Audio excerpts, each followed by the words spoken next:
Une petite mise au point à propos de mes relations avec le journal de la démocratie, la Dépêche du Midi. Hier, un journaliste a appelé mon cabinet à la mairie pour proposer, comme ils l'ont fait, paraît-il, aux 3 autres têtes de liste, de pouvoir m'exprimer aujourd'hui dans leur journal sur un thème qu'ils avaient choisi et qui parlait du projet, de notre projet sur la place nationale. Vous connaissez mon caractère, je n'ai peur ni du débat, ni de la confrontation, et je trouve au contraire que c'est très intéressant de pouvoir confronter des idées, des projets.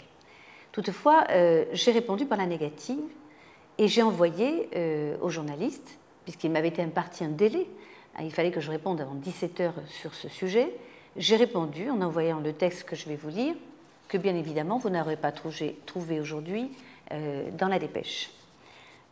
Le titre, c'était avant tout un droit de réponse. Monsieur le rédacteur en chef, vous me proposez pour la première fois de m'exprimer dans le cadre de la campagne municipale après plusieurs semaines d'attaques injurieuses et diffamatoires sur votre plume ou celle de la liste de M. Roland Garrigue. Dès lors, il m'apparaît légitime et préalable à toute collaboration avec votre journal de revendiquer un crédit d'espace dans vos colonnes au titre du droit de réponse prévu par la loi sur la liberté de la presse pour établir un certain nombre de vérités. Quand cette inégalité de traitement sera réparée et soldée, c'est avec grand plaisir que je me soumettrai à votre jeu des questions-réponses. C'est donc avec confiance et sérénité que j'attends votre réponse, vous que je sais aussi attaché que moi à l'éthique dans le journalisme. Ce matin, au lieu de trouver le texte que je viens de vous lire dans la Dépêche du Midi, j'ai trouvé, sous le titre Brigitte Barège, La place fascine et merveille, une série de phrases additionnées les unes aux autres qui n'avaient aucun sens, qui en tout cas ne démontrent en rien mon positionnement, mon projet sur la place nationale qui est immense, et que je dénie totalement. Il y avait même d'ailleurs un passage, un extrait d'un de mes adjoints, M. Allozy, d'un discours qu'il avait prononcé en 2009, vous voyez, il y a 5 ans. C'est vous dire vraiment l'équité avec laquelle on a choisi les textes. Je trouve ça absolument scandaleux.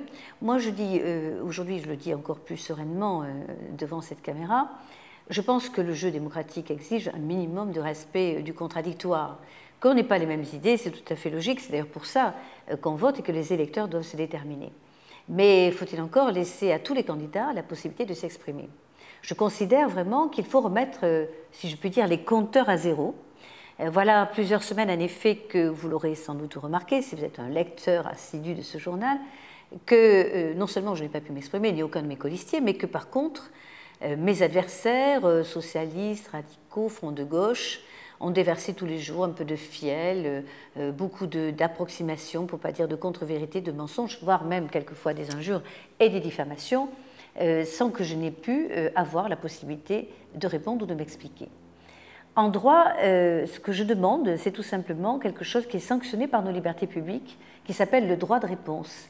C'est un droit qui est inscrit dans le texte, le vieux texte de 1881 de la loi sur la liberté de la presse. C'est la garantie de la démocratie, tout simplement. Et les juges, les tribunaux sont là pour sanctionner tous ceux qui ne respecteraient pas ce droit élémentaire de réponse.